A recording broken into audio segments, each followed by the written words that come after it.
तो दोस्तों आज के क्लास में हम लोग डिस्कस करेंगे सुबिनफा के नेक्स्ट जो अहोम राजा थे सुखांगफा। उनका पीरियड था 1293 टू 1332। काफ़ी लंबा समय काल था उनका, करीब 40 साल का।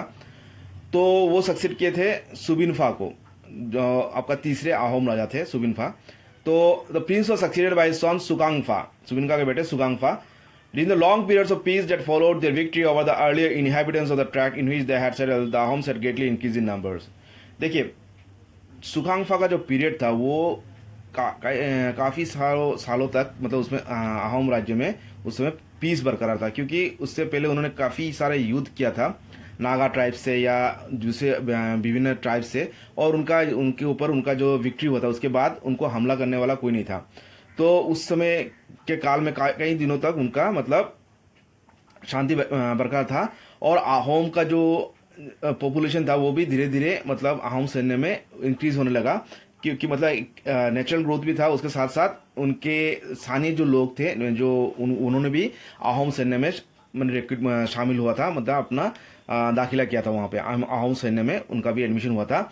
और उसके साथ साथ मतलब कई सारे एमिग्रेंट्स भी आए थे उनके पुराने म्यांमार से या जो माओलुंग एरिया से, वहाँ से एमिग्रेंट्स भी आए और वो अहोम सैन्य में वो शामिल हो गए थे। इस तरह अहोम का जो सैन्य बल था या जो जनबल था वो बढ़ने लगा।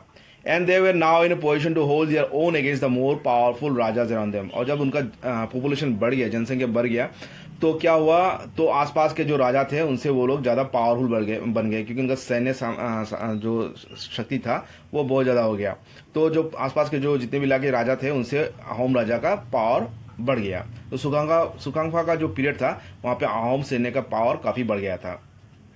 The result was a succession of wars which eventually made them masters of the whole of the Brahmaputra valley. और इसके साथ क्या हुआ, मतलब उनका काफ़ी सारा युद्ध हुआ था आसपास के राजाओं के साथ, और धीरे धीरे वो पूरा ब्रह्मपुत्र वैली के मास्टर बन गए थे, मतलब लॉर्ड बन गए, पूरा उनका ही दबदबा था। It is said that they first tried their strength not against their immediate neighbors, the Chutiyas, the Kacharis, but against the Raja of Kamta। तो ये एक इम्पोर्टेंट फैक्ट है कि उन्होंने पहले ही मतलब युद्ध अपना नेबर से नहीं किया था। उनका नेबर कौन था, जो चूतियास थे या कचारीस थे, उनके साथ इन्होंने इमीडिएटली वॉर स्टार्ट नहीं किया।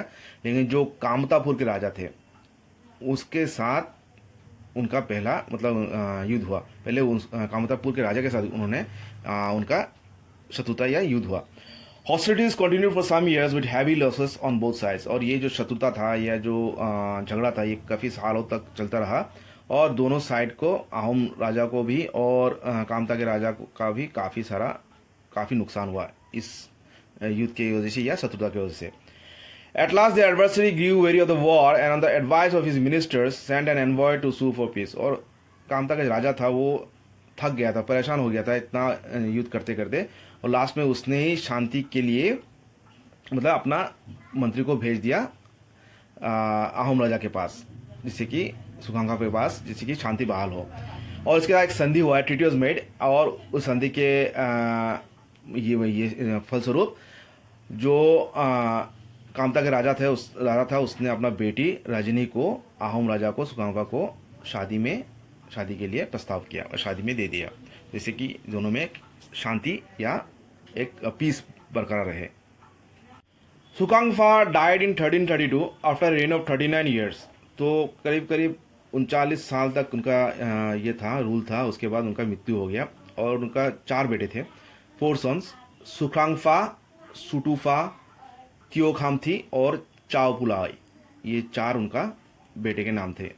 The last mention was by the Kamata prince राजनी। और लास्ट का जो चाओ पुलाई है ये बेटा उनका जो कामता के प्रिंसेस राजनी के साथ शादी के बाद ये बेटा जन्म हुआ। In one Buranji it is mention that the ruler of Mungkang sent to Sukhangpha to demand. और एक अहोम, हम आगे भी डिस्कस किए थे कि अहोम जो हिस्ट्री था उसको बुरंजी कहते थे।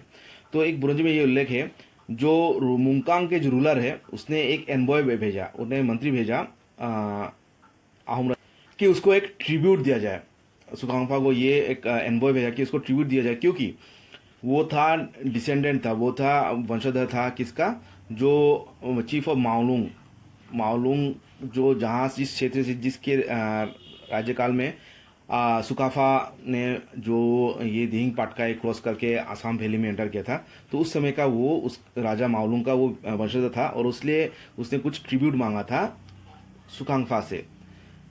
डिमांड, लेकिन ये डिमांड सुखांगफा ने नहीं माना और उस कुछ सालों के बाद जो मुंगकांग का राजा था उसने वो मर गया और उसने ये मैटर को मतलब ये मैटर आगे नहीं बढ़ा। जो ट्रिब्यूट मांग रहा था माओलुंग का राजा, तो वो उसने मुंगकांग का जो राजा उसने ये ड्रॉप, उसका मरने के बाद ये ड्रॉप हो गया। तो नेक्स्ट हम लोग डिस्कस करेंगे सुखांगफा, जिसका पीरियड था 1332 1364। Thank you.